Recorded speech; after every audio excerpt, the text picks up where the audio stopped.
Um alpinista morreu, pelo menos 200 estão presos na região, depois de uma forte nevasca ter deixado quase 1.000 pessoas presas na montanha mais alta do mundo.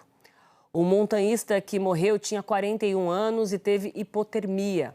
Centenas de pessoas conseguiram deixar a área graças à ação de socorristas e moradores. A mobilização é imensa lá. A situação de quem ficou é cada vez mais dramática por conta do oxigênio escasso e do frio congelante. Eles estão a cerca de 4.900 metros de altitude na face da montanha que fica na região autônoma do Tibete. A nevasca começou na noite da última sexta-feira e se intensificou ao longo do fim de semana. Para a gente entender o nível de dramaticidade desse momento, talvez até de excepcionalidade do cenário, porque o que a gente ouviu muito na cobertura é que os próprios alpinistas experientes falaram que em anos nunca viram nada parecido em termos de volume de neve em tão pouco tempo, né? Uma nevasca que realmente fugiu totalmente do padrão para essa época do ano. Então a gente vai se conectar com quem entende esse cenário de perto, organicamente. Cleiton Conservani gentilmente atendeu aqui o Jornal das 10. Cleiton, muito bom ter você aqui com a gente, todos fãs aqui do seu trabalho no J10. Uma pena que para tratar de um cenário, de uma situação tão angustiante, né? Porque a gente fica pensando que essas mais de 200 pessoas estão passando nesse exato momento, né? Quero te ouvir sobre o que a tua experiência lá no Everest te conta sobre o que essas pessoas enfrentam agora, as dificuldades do próprio socorro em função da temperatura, do frio, da neve. De que contexto, Cleiton, a gente está falando? Boa noite, Aline. Boa noite a todos aí ligados no Jornal das 10, a Globo News. É uma situação muito complicada para essas pessoas. Eu estive no Everest em 2005, fiz a escalada justamente pela face norte, pela face tibetana, o lado chinês do Monte Everest. Eles estão em um vale no outro lado da montanha. Não é uma trilha de extrema dificuldade, tanto é que foram mais de 350 pessoas fazer essa trilha nessa semana de folga. A semana a Golden Week dos chineses, a semana dourada.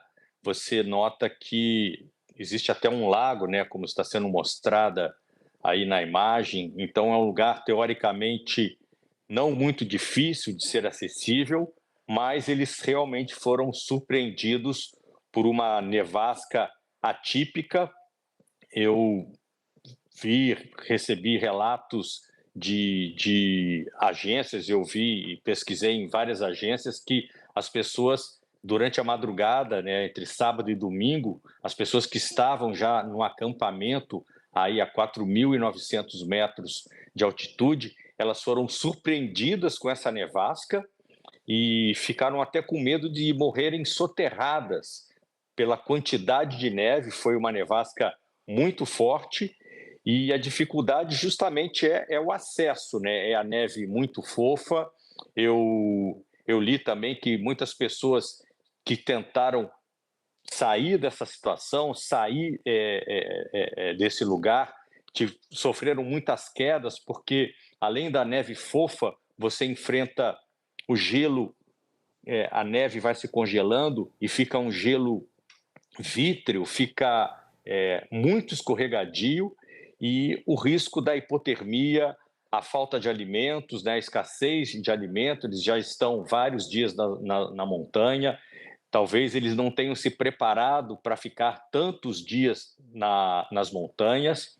E a cidade mais próxima, o vilarejo mais próximo é Qingdang, e os socorros, os resgatistas estão partindo desse lugar até as pessoas, até os montanhistas que estão presos, né, na montanha, esperando as condições climáticas melhorarem. 4.900 metros de altitude já é muito alto, então o risco de edema nos pulmões, o risco de edema cerebral também é muito grande, Aline.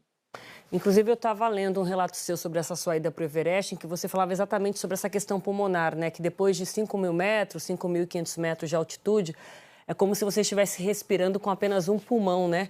Eu fiquei tentando encontrar essa sensação com essas pessoas que estão ali num contexto totalmente inesperado, né? Cleiton, para a gente fechar, eu queria um olhar seu, porque o que a gente vem assistindo também na cobertura é alguns especialistas colocarem que o Everest virou um lugar mais acessível, porque a estrutura foi melhorando, então antes eram só alpinistas extremamente qualificados e hoje ele é mais acessível para quem ainda está num estágio talvez mais intermediário.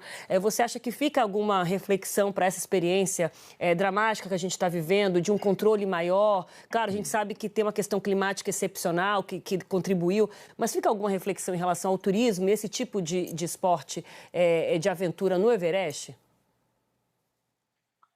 Com certeza, Aline. Essa é a comercialização da montanha, ela é cada vez maior.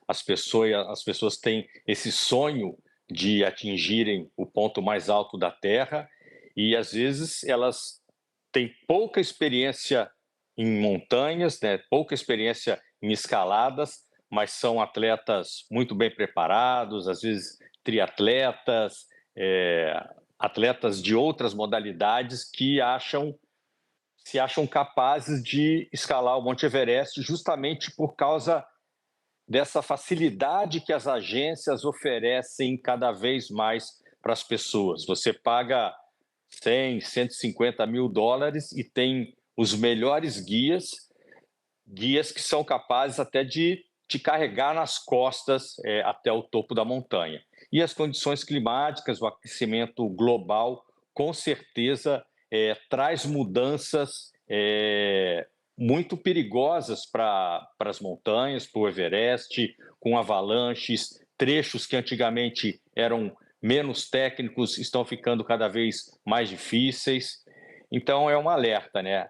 A comercialização da montanha, desses lugares extremos, é extremamente perigosa. Cleiton Conservani, muito bom te receber aqui, aprender com a tua experiência. Obrigada por dedicar essa noite a nós aqui. No momento de angústia aí, a gente vai acompanhar tudo isso. Te agradeço. Uma boa noite. Obrigado, boa noite, Aline, e que todas as pessoas que estejam ainda presas lá por causa dessa